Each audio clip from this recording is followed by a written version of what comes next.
Welcome to Lambeth Made Podcast. I'm your host, Tara. And Valentina. And for today, we have Francesca as our special guest. Please introduce yourself and what you do.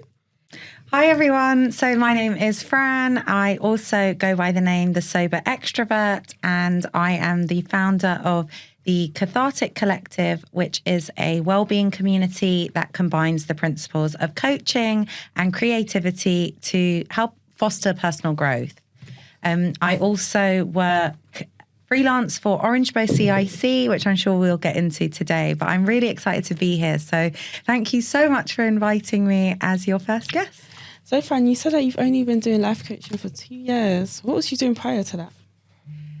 So prior to life coaching, I was in a very, very different place. I decided in January 2023 to give up alcohol and to enter a new journey of sobriety. And that massively shifted the direction and the trajectory of my life. I started a blog called The Sober Extrovert, in which I share my experiences of problematic drinking, and I try and show support to people out there that might have family members or might be struggling themselves with any form of problematic substances or drinking, just to give them a support system, really. And I was unemployed. I was in a very weird transition period of my life, and I was very confused and very lost. I was about to enter this amazing journey, which I had no idea where it would take me, but I was quite scared. And I came across Orange Bow. They were offering the MIMS digital marketing course. So I was going crazy with signing up to do different things that were going to try and elevate me, take me out of my comfort zone. And Orange Bow just really gave me that. It opened a lot of doors for me. And I started running workshops with them. I started doing project coordination on some of the projects with Michael and Ryan and the team. And just organically, I started to find a real interest in creativity, which then was complemented by the coaching. So I was in the perfect environment in which I could grow professionally and personally. You mentioned creativity is a big part of your workshops. So I guess how does creativity, art and self-expression, why is that important when it comes to your workshops and your coaching? That's a really good question. And I'm so passionate about creativity because it literally translates into creating something. And you hear so often in every community, just in society today, that I'm not really creative. And there's always this, not a stigma attached to creativity, but almost like a lot of people feel they don't belong to a creative group, but it's in all of us. And it's literally translates into self-expression.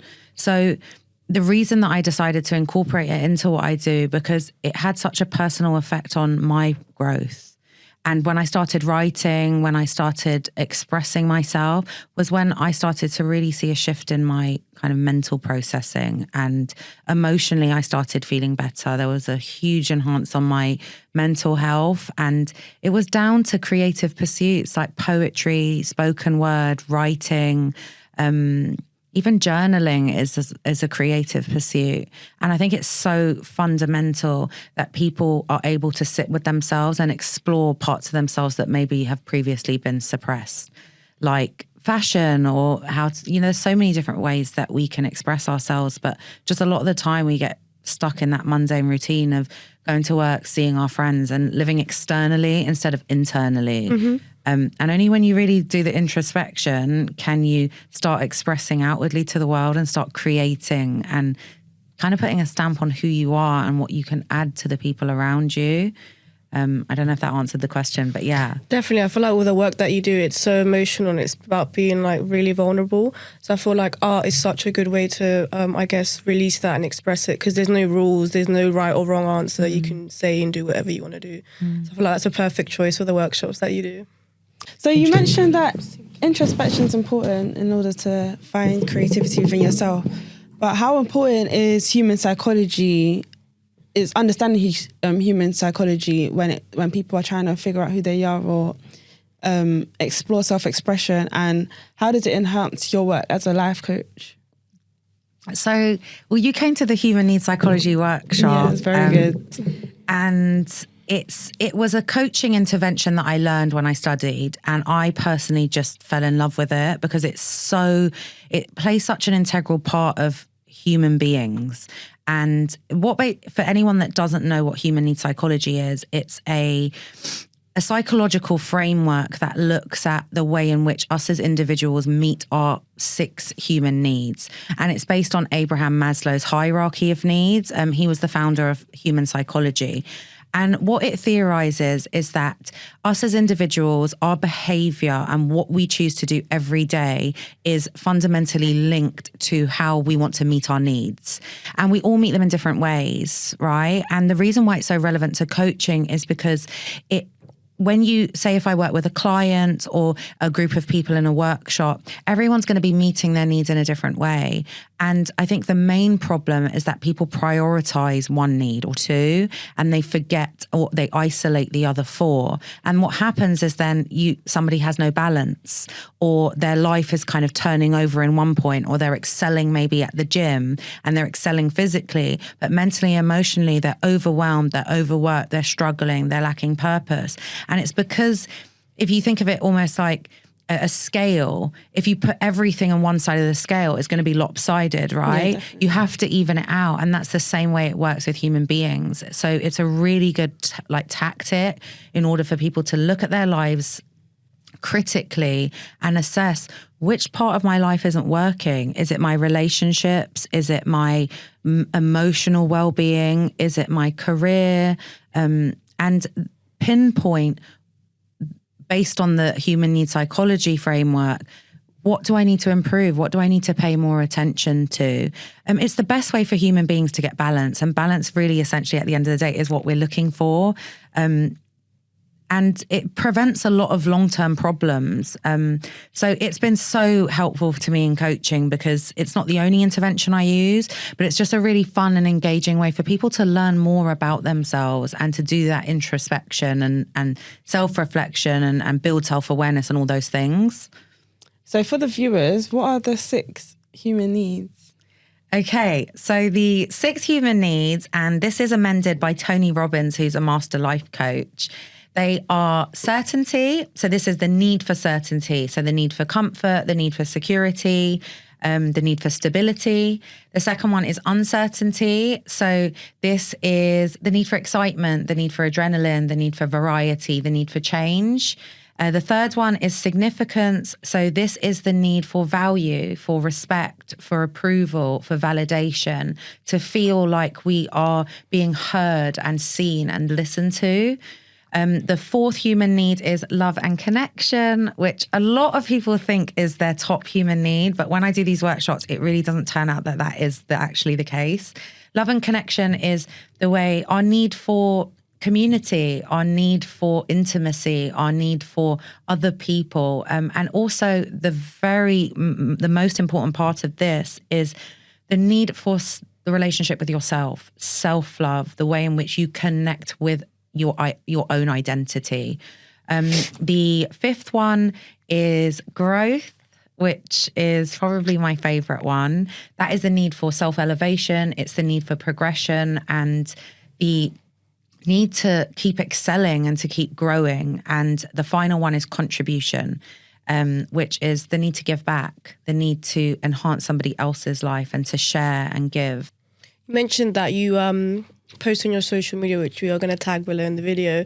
But just going on with that, have you found that social media has been more of a positive or negative platform with life coaching and just using it in general? Have you found it to be more good or bad or a bit of both? And have you found, I guess, a sense of community in it as well? Or I guess how have you seen social media? Such a great question. So like you said the word community, and that is at the very forefront of what I have found through social media. And I guess I just want to just put a note out there to any young people that might be watching this, or parents or anyone in the Lambeth community, because I know social media has it can have some very negative and devastating consequences for people. And there's the same with any situation. There's a positive and there's a negative, an advantage and a disadvantage. But apart from, if you use social media for the right things and it's used to aid either self-development or a business model or like a side hustle or a plan, it can really connect you with a large audience of people that either kind of follow you for like help or your potential customers that will buy off you. So it's just really not about scrolling, I think, and just looking through at what other people are doing with your time, but using it a bit more strategically. Like, what do I want to gain from this? And for me, I gained like a whole kind of family, a whole community of people that inspired me to begin with, people that ask for my help now. And it just really inspired me a lot to see that it wasn't a place where everything's superficial or shallow or fake. It's a place where people are actually connecting with others and helping them, sharing like vulnerable parts of themselves to inspire and motivate other people to change. And that's invaluable. Without social media, I never would have built like a social media presence. I don't have a huge like following or anything, but I've built a solid community of people that just inspire me every day and that I learn from. And it's all just a learning process, isn't it? So yeah, I'm so grateful for social media, and I think using it in the right context, depending on what you need it for, can be such a positive. Yeah, I love that you mentioned that you don't have to be superficial on social media. And I feel like that's one thing that really stands out for me about you, that you're very just authentic and you're just free to be yourself. And I'm pleased to say I am one of Fran's students. So it is a big thing for me to be a student and sitting here right now. But even being in your lessons, I really appreciated how you was just so down to earth. You wasn't so, as you said, superficial, where you just wanted to get your point across about the lesson. You actually put your heart in it. You actually took time to communicate with us, like individually, find out our needs. And I feel like that's what the youth needs. And I feel like that's the missing piece between a teacher being able to help a child opposed to actually just giving them the information. And I feel like that's why so much young people feel like they're left to a dead end once they actually finish the education system, because they're handed the work and then there's no assistance emotionally to make them actually figure out who they are, or no guidance because they're being taught just to get the pass mark and that is it. They're not actually being led emotionally or even felt like the person who's in front of them cares. And I feel like a lot of adults abuse their power opposed to actually using it to guide someone's life. And I feel like that's very wholehearted of you, because it really takes a lot of emotion and energy to guide someone opposed to actually just teaching them. And leading on from that, what barriers do you think young people face psychologically when they're trying to find who they are or trying to build or pursue personal development? Wow, that's such a good question. And first of all, thank you for saying that, because So that was a mouthful. make me cry. I'm more emotional on camera. But yeah, I feel like really resonate with everything you said. And I'm sure like a lot of young people can relate, because you've got kind of the standard education system, which one doesn't favor creativity and it doesn't favor self-expression at all. So what you've got is you've got a system of young people who, and education might not even be for all of them. You know, we're learning so much more about mental health and learning difficulties, and that standardized way of educating like young people or children, it's not a one fits all. So what you kind of find with young people, and obviously I was a young person myself, is that you can sometimes feel stuck within this model that doesn't fit you. And then once you finished it, you're told that this is the only pathway to success. Yeah. And to have one narrative in which you can succeed financially, you're not really taught to succeed emotionally. We are not trained that or taught that as children or as young people. We are taught that we need either academic success or we need financial success. And only now are we starting to focus on emotional or self-development and the importance of mental health. So I think young people get to the stage where they're at 16, they're in adolescence, which is meant to be more confusing than somebody moving house or getting divorced, by the way. Yeah. And they're in this transition of, okay, now I'm in the big world, I'm going to be an adult in 2 years, I've got to pick my subjects, which some of them I might not like or be good at, but I need to be successful. There's a lot of a pressure there. So back to the question of how does somebody like navigate psychologically through self-development? I mean, in what I've just laid out, have you seen much self-development there? It almost seems like they're part of a bigger kind of rule for, of what young people should be doing and what there's a program of what adults need to get into, and young people just need to follow that route. So I'd say that one of the major problems that young people could face is just confusion or a lack of identity and a lack of purpose. Because, if you haven't spent a lot of time looking at what you want to do or exploring what you're passionate about, then you can very easily find yourself just falling into a job that you don't like. Or just trying to make money and then kind of stuck in a cycle of watching other people build businesses, become entrepreneurs, watching people on social media make 17 grand a month on TikTok. And I guess there can be that feeling of like an identity crisis. Yeah, definitely. Or like, why am I not doing enough? I want to do that, but why are they doing it? It's really hard because there's so much online today that gives young people direct exposure to see how great other people are doing, which sometimes it motivates them and sometimes it makes them self-sabotage. Absolutely, like lowers their self-worth. But it's so important. Psychology for young people and emotional well-being is so important from a very young age. Like just to figure out like, what do you want to do? What are you good at? Who are you beneath the subjects that you're studying? Like, what does your culture tell you about you? What does your religion tell you about you? What does your friendship group, what do you like about it? Just exploring the things you like, because believe me, they translate into successful pursuits. They translate into job careers. Like they're so connected, but people don't connect them. So you end up getting to a stage where you're like, I'm not good at anything, but you just haven't taken the time to actually look at it and draw some kind of patterns or spider diagrams. Do you know what I mean? Yeah.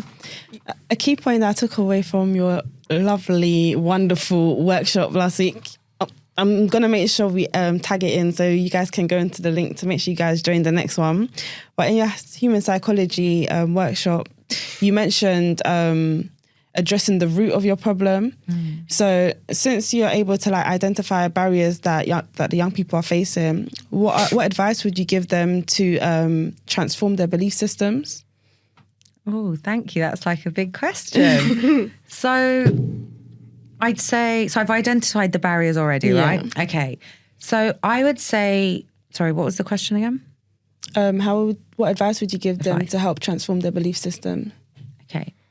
So the advice that I would give to young people to transform their belief system is to, like you mentioned, get to the root of the problem and figure out what the reason is for whatever problem there is in their lives. For instance, if it's low self-worth, it's about building self-worth. And sometimes it's a lot easier said than done, because a young person might not be able to identify that it's confidence I'm lacking in to meets the eye. But with a little bit of self-exploration, you can kind of get to the root of, why am I not going for a creative industry, for example? Why am I not going for that internship or whatever? And usually it's down to a lack of self-belief or a lack of self-worth. Now, there are so many different practices that young people can implement to try and improve this in quite small measures that overall improve an area quite drastically. So, and a lot of people say this is like a cliche, but like mindfulness is really important. Journaling's really important. Gratitude's really important. But really it's just working out, what am I good at? What do I need to improve in? Like 2 lists of what needs my attention and energy and what maybe doesn't. Because a lot of the time we end up doing things that we're good at or that we like or that give us pleasure or that are fun. But the reason we like doing them is because we're probably good at them. And it means that we leave one area of the things that we're scared of and we're not good at just isolated and untouched. And those things never get a chance to grow. So if a young person is lacking in confidence, what they need to do is they need to go into situations that make them scared. They need to go exactly to the place that makes them feel unconfident. Because I looked at this really good analogy the other day of what confidence is. And if you think of it as a bank and you're thinking of it as every time you have a pursuit or you do an activity that works well for you, that you succeed at, that you overcome, it's like you're putting money into the bank, right? That's very clever. And every time somebody says something to you like, you can't do that, or you're not good enough, or young people hear this stuff all the time. They've heard it from teachers, they've heard it from parents, they hear it from each other. There's a lot of peer pressure saying, oh, you can't wear that, or you can't do that, or you can't spell, or you need to be able to read to do that. There's all these limiting beliefs like swimming around everywhere in society, going into young people's minds. And what that is, back to the analogy, is it's withdrawing. So every time they go for an interview, they have a potential to put money into the bank, and then some other person comes along and takes the money out. So it's just thinking of it as, think of yourself or think of your mind as a bank and think, what am I doing now? Is that going to be putting money in or like improving me in some way, or is that going to be depleting me and lowering my confidence and self-worth? It's a really good analogy that kind of applies to everything. What's the difference between mental health and mental illness? What would you say it is? So the difference, so just as Tyra was saying, is that the word mental health, oh, she's got mental health, she's got mental health. You know, you hear that terminology just thrown around. Yeah. Mental health is like the overall viewpoint of we all have it. It's the same way we'll have physical health. Mental health is just the overview of what it means to be mentally or emotionally well. Yeah. That's what it refers to. But mental illness is something completely different. Mental illness refers to having like a problem or having a disadvantage mentally or emotional, going through kind of something, having kind of being emotionally sick or unwell.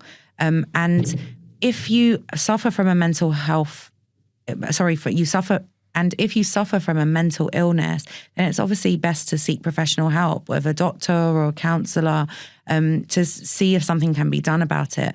But there are practices every day to improve our mental health, to prevent us from having a mental illness. A mental illness, we don't just wake up one day and have one.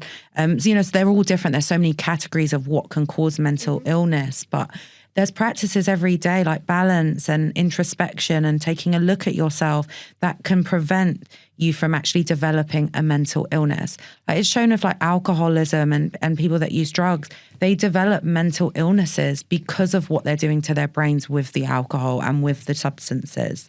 And just back to what Tyra was saying about escapism, as a society, we are told to glamorize and romanticize escapism. Everything we do is targeted on escaping the mundane reality of everyday life. And if you think of social media, like try and name one thing that isn't a virgin, doesn't give us human beings an opportunity to escape. Yeah. That's what we enjoy. That's what we get the most pleasure out of. Social media, relationships, alcohol, going out, clubbing, music. There's so much of it is looking to escape, but there are also so many of those things that can be used to internalize and to look. And the thing is, the reason people don't do it is because it's hard. Yeah, it's hard to take a look at yourself and get to the root of pain that's happened to you in your life, or to get to the root of 3 failed relationships, or to get to the root of 3 subjects maybe that you have failed in if you're a young person. But you're not going to get to the root of it by escaping any of those things. And I think it's good to have a balance. Enjoy yourself, have fun. But if your life tends to take a narrative of where you're escaping, then it's going to have devastating consequences in the long run. And it's definitely something young people should just try to be aware of, or that should be taught in schools, because I feel like it's becoming an epidemic, our need to escape. Yeah, do you believe that spaces in the Lambeth community allow and foster individuals, or children, the youth individually, to develop personal growth. Yeah, like absolutely. So I think Lambeth is such an amazing area, and I'm so glad that obviously I met Orange Bow and that, I came across them because they were just literally down the road all those years and I didn't know. But Lambeth Made is a great example. Next Us program, Find Your Feet, Orange Bow. There are so many CICs, and young people have direct accessibility to programs that are created to enhance their personal and professional development. CV writing, like there's stuff to do with creative writing, acting, film, production, music. It's not necessarily just administration or office space, but there are also so many routes to help them get into employability. So if you're a young person or a parent and you're watching this podcast or you're in the Lambeth area, do some local research. There's so much available, or go to Lambeth Made's website and look at the free tools that are there to help your child or to help yourself. Because to be honest, I don't know what I would have done if I never came across Orange Bow. It was literally the starting point of connecting me to a world that I was very much interested and passionate about. And to this day, I'm hoping that my business will grow and then I'll be able to do collaborations with Orange Bow in the future. But even meeting you guys and the way that we've connected and seeing the growth in people along the way, it's sometimes you just need to be in the right environment. Yeah, definitely. And it helps you connect the dots in your head of, that's something I want to do, or that's something I'm interested in. But when you're looking and keep getting rejected, which a lot of young people do, it's very disheartening. And I feel even voluntary, I'm such an advocate for voluntary work. Yeah. It's just the way, I'm not saying volunteer for 7 days a week, but if you have an industry that is very competitive, like digital marketing, like the creative industries, and you don't have a degree and you haven't worked directly in that field before, volunteering is a really good way to get into it. Yeah. And learn the field, learn about that industry, learn from people that have set up their own business firsthand, and use it to your advantage. Get to know the people how they progressed and mirror them. Mirroring and modeling is a huge part of coaching, but I won't get into that. It's a great way of going down that kind of success path by working with people that kind of emulate what it is that you might want to do in the future. Yeah, that's really good information. I really liked what you mentioned about the change of environment, because you did mention that introspect is important, but your environment also affects your interest perspective. So I feel sometimes you won't really be able to see yourself outside the box unless you step outside the box kind 100%. Of thing. So you can't really see the picture if you're in the picture. Yeah. And stepping out your comfort zone is the first step that I feel everyone should take in order to see change, or just see a different perspective in general. And sometimes just being in that different environment might just be your missing dot. It's not necessarily looking for that one thing or that one course or that one job role. Sometimes it just takes meeting that different person or having that interaction or just going to the park and having that time to just not be in your room and just have a different perspective it's really the dot you're missing. 100%. And I feel that's so important, and that's one thing that we don't realise that we have around us. And some people feel they need money and they need physical things, and really and truly you have it all within you. It's just where you are right now for you to actually figure it out and make it come to you. Absolutely. And just to draw on what you said, I feel there's so many small things we can do to just increase productivity every day. 100%. And it's not just productivity we're looking for motivation. Young people are not motivated. Adults are not motivated. If you were to ask 10 people in a room, what could I give you more of? If you ask them money or motivation, obviously most people would say money. But what did you say, Valentina? Money. No, of course money, because it's quick and it's guaranteed. Yeah. But imagine if you could go, what would you do then if you get the money? You've got the money, you haven't had to work for it. Would you appreciate the money? Yeah. Not as much as somebody that was motivated enough to go out and get that money for themselves and know that they did it. Do you know what a process that is, to know that you've set something up yourself, or that you've acquired that yourself. Like the achievement isn't in the money, it's in the pursuit of making the money. And I think it's obviously different for everyone, but you get money, you get things easy, they're never as appreciated. Like, have you ever like wanted something really bad and then you get there, it's closed? It's like, how much more do you want it, right? And it's the same kind of principle that if you know, when something's handed easily to you, it's you eventually you take it for granted. Yeah, that's very true. Like, just going back to what you were saying about motivation, is that there are ways. It's not just, people expect it to just be handed to you in like a little bottle. Do you know what I mean? And the thing is that, like you said, go out for a walk, change your perspective, change your environment, do small things to try and improve your mood. Because when you're in a good mood, we're a lot more motivated to do things. And when we're a lot more motivated to do things, we have a lot more chance of getting positive results. And we have positive results, we're a lot more motivated to keep going and get more. You're at home all day watching TV or doing the same thing, that becomes your box, just like you said. And you're kind of stuck in it. And it's just really key to try and do new things and make new experiences. And like you said, like, we kind of make excuses. Well, you didn't say the word excuse, but I heard it and I was like, that's an excuse. That we need money to do this or that we need that. And some things do obviously require, you need a mic and a microphone to set up your own podcast, but that's what you need. You need a microphone and you need a camera and you need you and another person. That's the components that make a podcast. But so many people will say, oh, but I haven't got that, or I haven't got the idea, or I don't need that. And it's just a case of, what do I want to do? And what do I need to do now to get that? And if you ask yourself those two questions, it's very easy to then take it to the next step after that.